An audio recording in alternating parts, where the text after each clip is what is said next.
हमारे बुजुर्ग, दादा दादी और माता पिता ने हमेशा हमारे लिए सब कुछ किया है। अब वक्त आ गया है कि हम उनके लिए कुछ करें।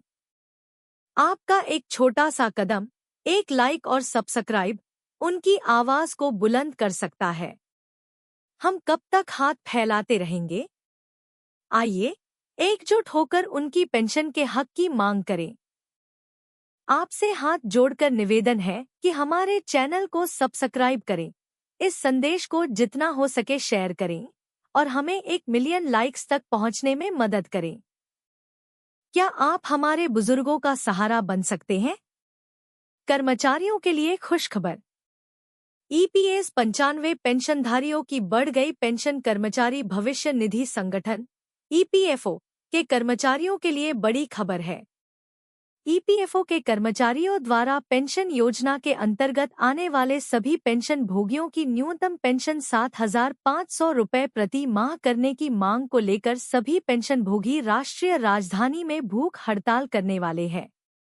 कर्मचारी पेंशन योजना ईपीएस के तहत वर्तमान में सभी पेंशनधारकों को न्यूनतम 1,000 रुपये मासिक पेंशन निर्धारित की गई है।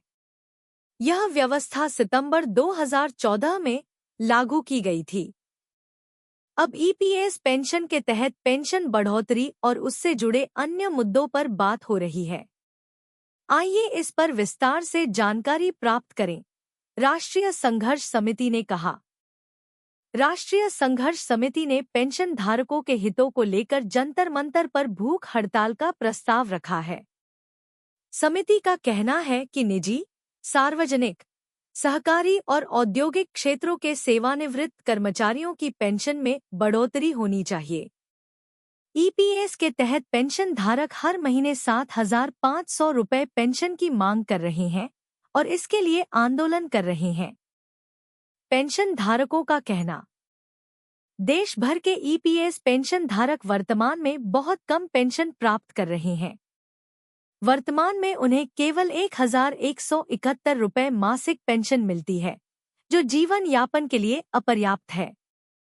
उनकी मुख्य मांग है कि उनकी पेंशन 7,500 रुपये प्रतिमाह की जाए और महंगाई भत्ते की सुविधा भी दी जाए। इसके अलावा वे मुफ्त चिकित्सा सुविधा की भी मांग कर रहे हैं। ईपीएस में कैसे आता है पैसा? ईपीएस 95 के तहत कर्मचारियों के वेतन का 12% प्रोविडेंट फंड में जाता है। इस 12% में से 8.33% हिस्सा ईपीएस पेंशन में योगदान के रूप में जाता है, जबकि सरकारी कर्मचारियों की पेंशन में 1.16% का अतिरिक्त योगदान किया जाता है। पेंशन धारक अपनी मांगों को लेकर धरना दे रहे हैं और वे जल्द से जल्द इस मुद्दे का समाधान चाहते हैं, ताकि उन्हें सम्मानजनक जीवन जीने के लिए पर्याप्त पेंशन मिल सके।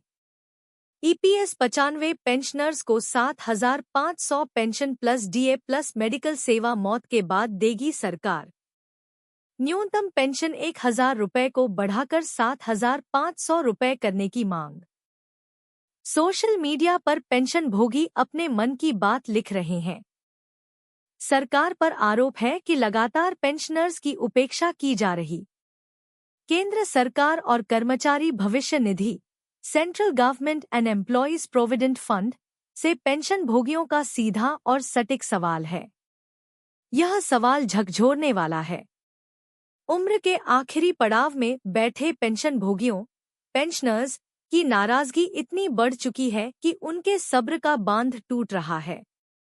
मायूस मन से सरकार से सवाल कर रहे हैं कि क्या ईपीएस 95 पेंशनर्स को 7,500 pension plus DA plus medical सेवा मिलेगी मौत के बाद? निश्चित रूप से यह मन को विचलित करने वाला सवाल है।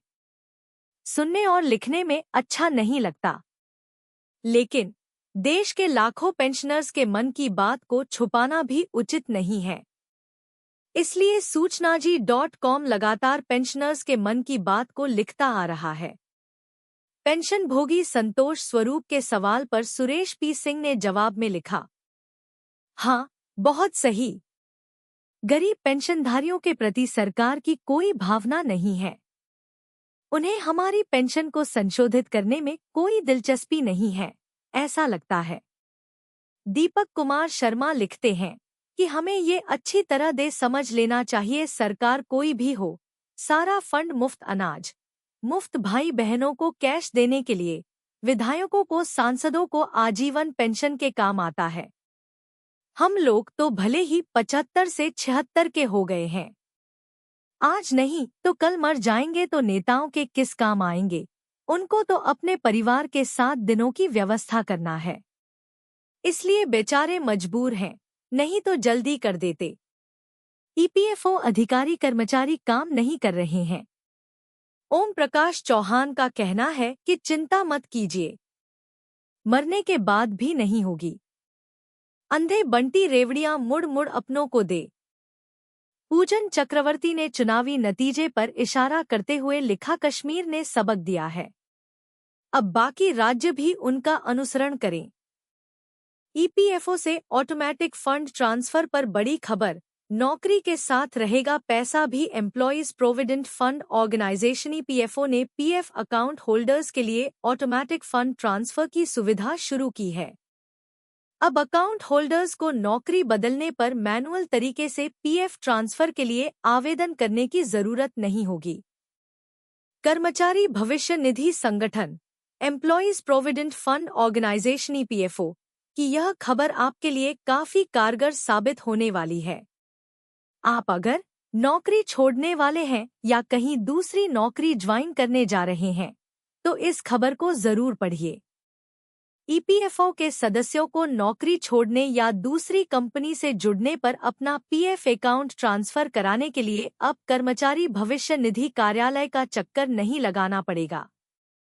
सरकारी दफ्तरों के लिए भागदौड़ से कर्मचारी भविष्य निधि संगठन की ऑटोमेटिक ईपीएफ अकाउंट ट्रांसफर सेवा, automatic EPF account transfer service ने कर्मचारियों के लिए नौकरी छोड़ने या ज्वाइन करने के बाद अकाउंट को लेकर होने वाली प्रक्रिया को आसान बना दिया है।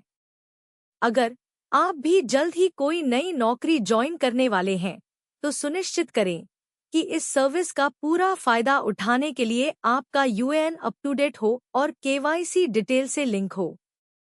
नौकरी बदलने पर जहां नया रोल, नई सैलरी आपको लुभाती है, वहीं पीएफ का पैसा ट्रांसफर कराना भी होता है। कर्मचारी भविष्य निधि संगठन employees provident fund organisation EPFO ने PF account holders, EPF account holder के लिए ऑटोमेटिक फंड ट्रांसफर की सुविधा शुरू की है। इसलिए अब अकाउंट होल्डर्स को नौकरी बदलने पर मैनुअल तरीके से पीएफ ट्रांसफर के लिए आवेदन करने की जरूरत नहीं होगी। एम्प्लॉयर को फॉर्म भरने की जरूरत नहीं।